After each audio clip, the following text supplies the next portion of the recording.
Bonjour frères et sœurs parmi toutes les nations dans les 5 continents.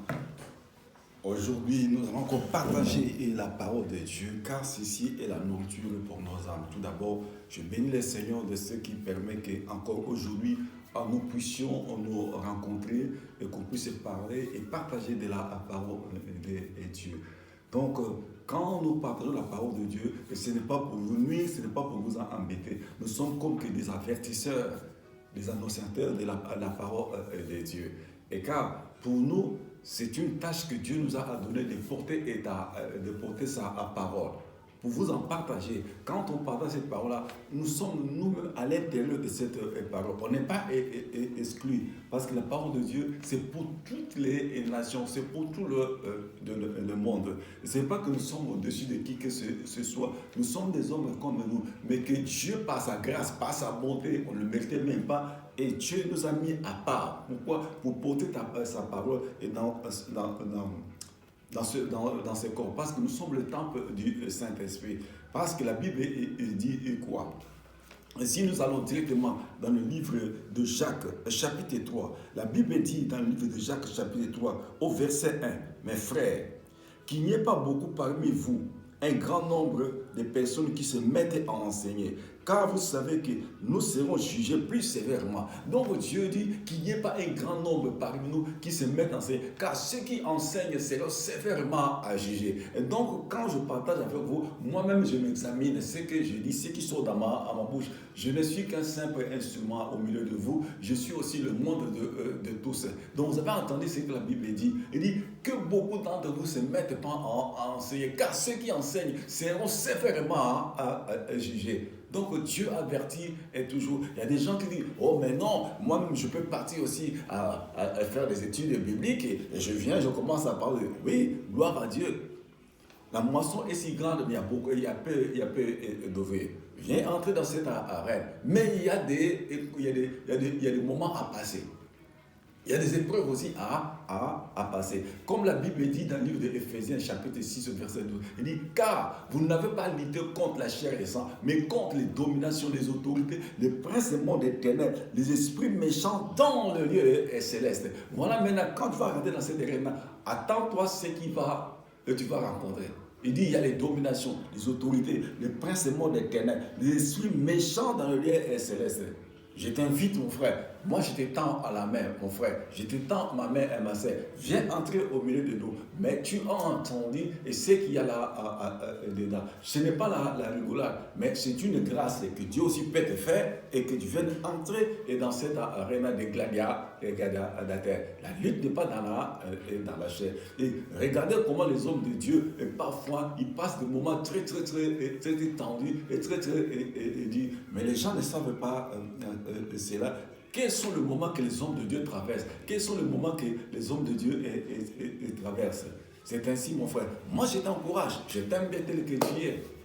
Mon frère, ma soeur, viens entrer dans cette arène des gladiateurs. C'est bien afin que le nombre puisse croître, le nombre puisse grandir des prédicateurs. Mais il faut que ce soit que Dieu t'appelle et que Dieu les confirme. Ne viens pas t'aventurer seulement pas parce que non, eux ils parlent de ça. Ils sont des qui sont qui. Non, nous sommes de rien. Nous sommes vos serviteurs. En partageant dans cette parole. Mais il faut que Dieu t'appelle. Parce qu'il y a des choses parfois terribles et horribles à passer. Et pendant que tu dis que je vais devenir serviteur de Dieu, il est apôtre, il est prophète, oui. Moi si je peux le devenir. Gloire à Dieu, tu peux le devenir. La porte n'est jamais fermée. Mais il y a des conditions. Tu as entendu Jacques, chapitre 3, verset 1, il a dit, que beaucoup parmi vous ne se mettent pas à enseigner, car ceux qui enseignent seront sévèrement à juger. Ça, c'était qu'une introduction, Et ce n'est pas mon message. Mon message est si court et si simple que nous allons partager dans le livre de Marc. Marc, chapitre 4, au verset... On va commencer au verset 1. La Bible dit quoi? Jésus s'est mis de nouveau à enseigner au bord de la mer. Une grande foule s'étant assemblée auprès de lui. Il monta et s'assit dans une barque sur la mer. Toute la foule était à terre sur le rivage. Il leur enseigna beaucoup de choses en paraboles. Et il leur dit dans son enseignement, écoutez, un semeur sortit pour s'aimer. Comme il s'aimait, une partie de la semence tomba le long du chemin. Les oiseaux vinrent et la mangèrent. Une autre partie tomba dans un endroit pierreux où elle n'avait pas beaucoup de terre. Elle leva aussitôt parce qu'elle ne trouva pas un sol profond. Mais quand le soleil parut, elle fut brûlée et sécha faute de racines. Une autre partie tomba parmi les épines. Les épines montèrent et l'étouffèrent, et elle ne donna point de fruits. Une autre partie tomba dans la bonne terre. Elle donna du fruit qui montait et croissait, et elle rapporta 30, 60 et 100 pour un. Puis il dit que celui qui a des oreilles pour entendre puisse entendre. Gloire à Dieu. Nous avons entendu la parole de Dieu maintenant. C'est voilà le message d'aujourd'hui que Dieu permet que nous puissions partager entre vous et moi. Donc, on parle ici de la sémence. Un semeur qui est sorti pour semer la sémence. On dit, la première sémence, quand il a commencé à jeter, tomba le long du chemin. Et deuxièmement, l'autre, quand il a jeté, elle tomba dans des endroits à pierreux. Ça, c'est la deuxième sémence. La troisième sémence, quand le semeur a jeté, elle tomba dans un endroit, mais dans cet endroit-là, il y avait des épines. Quatrième, on dit que quand il a jeté, la semence tomba dans la bonne terre. Donc maintenant, ça veut dire quoi? Donc maintenant, je peux dire que catégorie de 4 personnes. Le semeur, c'est Jésus qui sème la parole de Dieu. Quand la semence est tombée, dans la première personne qui a entendu la parole de Dieu, on dit bien quoi? Quand il a jeté la première semence, c'est tombé le long du chemin. On dit que les oiseaux sont venus pour y manger cette semence-là. Ça n'a pas donné même pas de fruits. Mais les oiseaux, quand ils ont vu ça, ils sont descendus pour manger cette semence-là. Pourquoi? Les oiseaux ont lui mangé, dit que pour nous, c'est la nourriture pour nous. Ils ont mangé cela. Ça veut dire quoi? La première personne, il a entendu la parole de Dieu, mais directement, le diable est venu, il enlève la parole qu'il a entendue. Et cette parole n'a produit pas d'effet. Pourquoi? Le diable est venu enlever la parole que l'homme avait, la première personne avait entendue. Deuxième semence est tombée dans des endroits à pierre. La personne a entendu la parole. La semence a commencé à germer. Mais on dit quoi? Faute de racines. Faute de racines. Et ça ne pouvait pas résister. Pourquoi? Cet homme-là, quand il y a des persécutions ou des tribulations à cause de la parole n'a plus de place. Pourquoi? Il y a des tribulations à cause de la parole et la personne ne peut pas résister. Il n'a pas de résistance. Et la parole n'a plus d'effet en lui. La troisième semence qui est tombée dans l'endroit où il y avait des épines, c'est quelqu'un qui a entendu la parole. Il a reçu la parole avec joie. Mais à cause des soucis de ce siècle, les richesses de ce monde, la convoitise du monde, étouffe la parole de Dieu. La quatrième semence est tombée dans une bonne terre. On dit que ça a donné des fruits. Donc c'est quelqu'un qui a entendu la parole de Dieu, et a mis aussi la parole de Dieu en pratique. Il doit avoir des résultats. Maintenant, il y a 4 catégories. Toi, mon frère, toi, ma soeur, et moi qui parle, je suis dans quelle catégorie? Tu es dans quelle catégorie? Est-ce que es-tu dans la première catégorie? Est-ce que es-tu dans la deuxième catégorie? Est-ce que es-tu dans la troisième catégorie? Es-tu dans la quatrième catégorie? Est-ce que, à cause des soucis de ce monde, les richesses de ce monde, les soucis de ce siècle, les convoitises de la chair, qui cassent la parole de Dieu en toi? Mon frère, ma soeur, Jésus revient bientôt. Il dit dans le livre de Jacques, il dit, ne vous bornez pas à écouter la parole de Dieu, mais mettez cette parole en pratique. Mettez cette parole en pratique.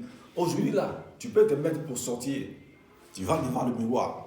Tu te peignes, tu te rases très très bien. Tu vois que, je suis beau, je suis comme ceci là. Mais quand tu te tournes, tu ne sauras pas voir ce que tu étais. Parce que là, tu as vu dans un miroir. Mais quand tu quittes le miroir, tu ne verras plus ce que tu étais. C'est ainsi la parole de Dieu que nous entendons, que tu écoutes et que moi j'écoute. Ne laissons pas cette parole-là soit étouffée par les soucis de ce monde, pour les richesses de ce monde, pour ce temps que nous traversons. Mais demeurons dans ce que la Bible dit, ne vous bornez pas à écouter cette parole seulement, mais mettez cette parole en pratique. C'est là où toi et moi, nous pouvons voir la main de Dieu. Dieu dit et quoi dans sa parole? Il dit bien, dans le livre d'Ésaïe, chapitre 55, verset 11, il dit quoi? Ici, ainsi en est-il de ma parole, qui ne retourne jamais à moi sans avoir accompli, exécuté mes desseins et accompli ma volonté. Donc la parole de Dieu ne retourne jamais à lui sans avoir accompli ce qu'il a prédit. Mais Dieu dit quoi encore? Dans Ésaïe 43, 26, il dit, réveille ma mémoire et plaidons ensemble. Donc toi et moi, nous pouvons réveiller la mémoire de Dieu avec de quoi? Ce n'est que par sa parole. Il y a des fois, il faut que Dieu entende sa parole. Qu'est-ce qu'il a dit? Qu'est-ce qu'il a écrit? C'est là où Dieu peut réagir. Je peux prier. Mais à un moment, il faut que je m'appuie dans sa parole. Il faut que tu t'appuies dans sa parole. La situation que tu traverses, la situation que je traverse, qu'est-ce que Dieu a dit dans sa parole?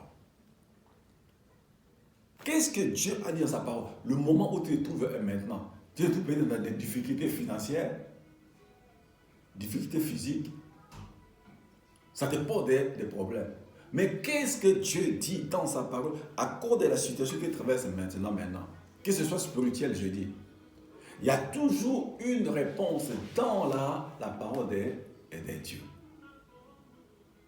Tu es arrivé dans un endroit, tu es dans un pays et tu vois que tout ça ne marche pas et tout ça ne fonctionne pas. Mais en tant qu'enfant de Dieu, retourne dans la parole de Dieu.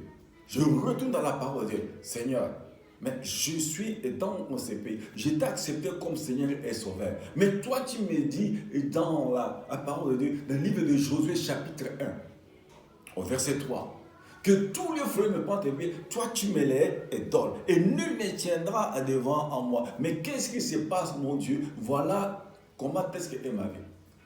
Dieu a entendu quoi? Sa parole. Donc je mets en pratique la parole de Dieu. Et j'ai révélé la mémoire de Dieu dans sa parole parce qu'il a écrit.